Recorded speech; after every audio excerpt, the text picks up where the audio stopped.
Yes mga lods, magandang umaga po sa ating lahat. Saan bang sulok ng ating bansa, mga lods, no? Dito sa Pilipinas, magandang umaga po. At doon sa ating mga kapwa content creator at sa mga kaibigan natin sa ibang bansa, mga lods, no? Magandang umaga po sa inyo dyan o magandang gabi sa inyo dyan. So, o kaya good afternoon. So, ayan mga lods, siyempre, araw ng linggo na naman ngayon mga lods, no? Ayan, at walang pasok. Pero at wag natin kalimutan mga lods na mag-almusal. Ayan.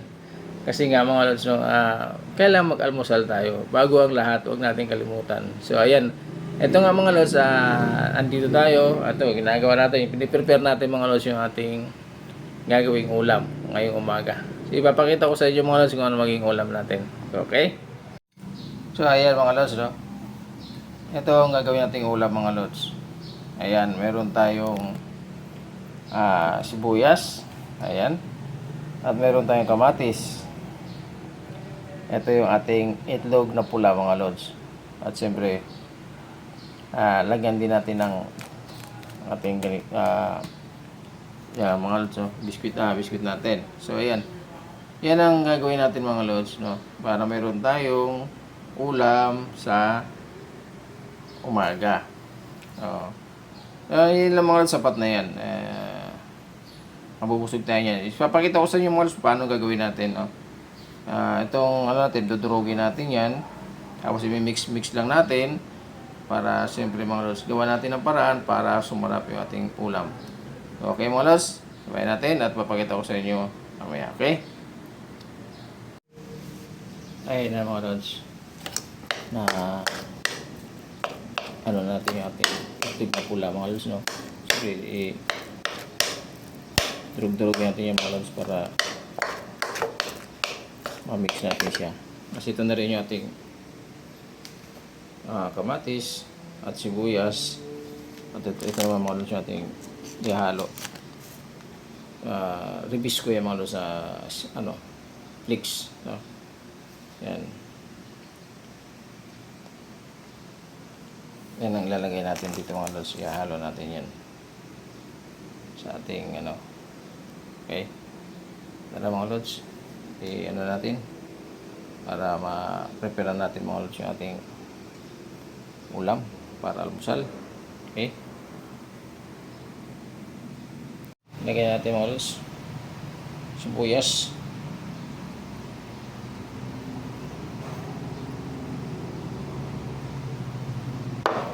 Okay, tapos mipos natin.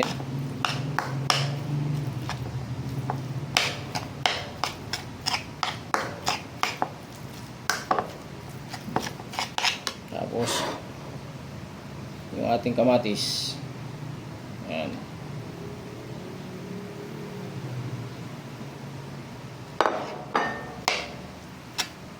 Mikos lang.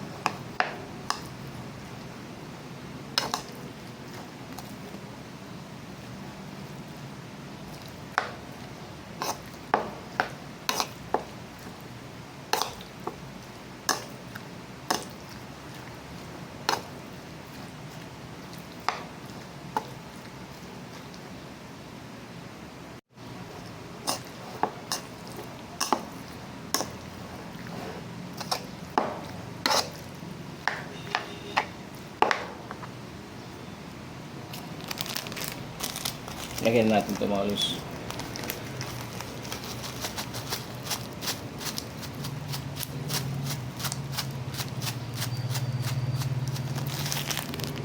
Mix muna natin. Ihalo-halo muna natin mga lods, no? Para mag-mix siya.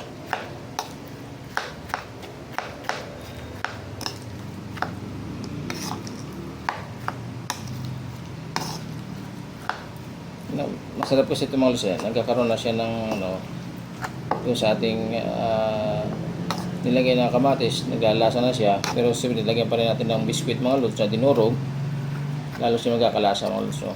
Sumasarap yung ating ginagawa mga lods. Pero ubos natin yan, iubos natin ito mga lods, sayang naman.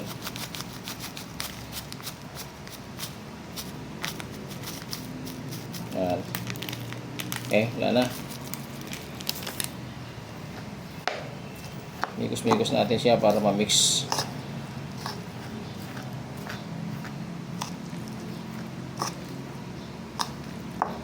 Para lahat ay malagyan.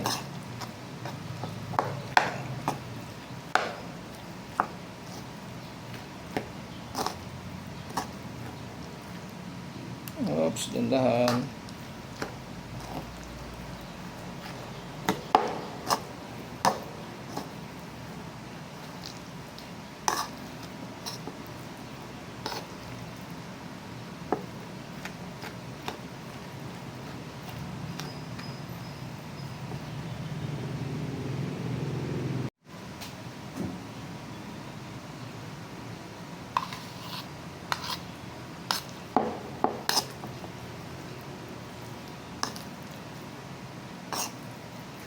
Ganyan lang yan mga lods.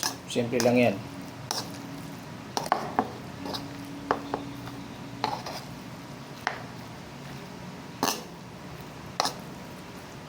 Mikos-mikos lang muna natin. Para mag-mix yung mga lods.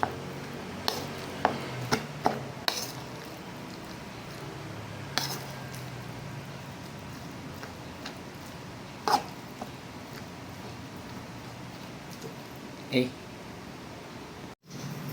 Yan mga lods, yung ginawa natin, oh. Okay. Pero ko may ulan.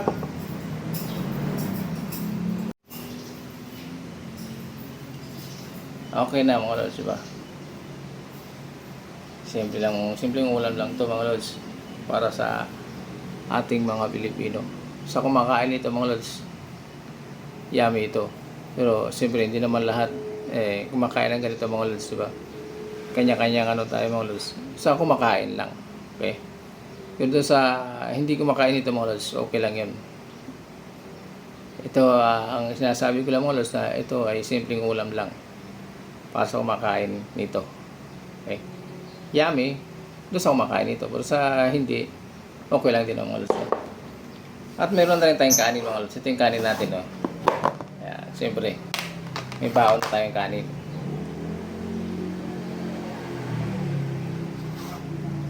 Okay. Tignan natin mga lods.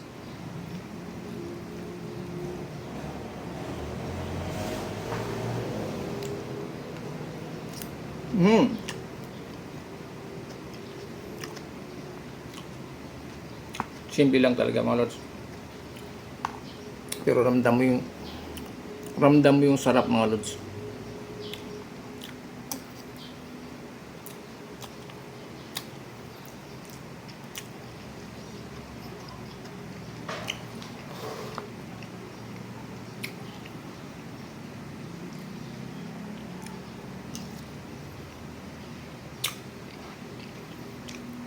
Mm-hmm.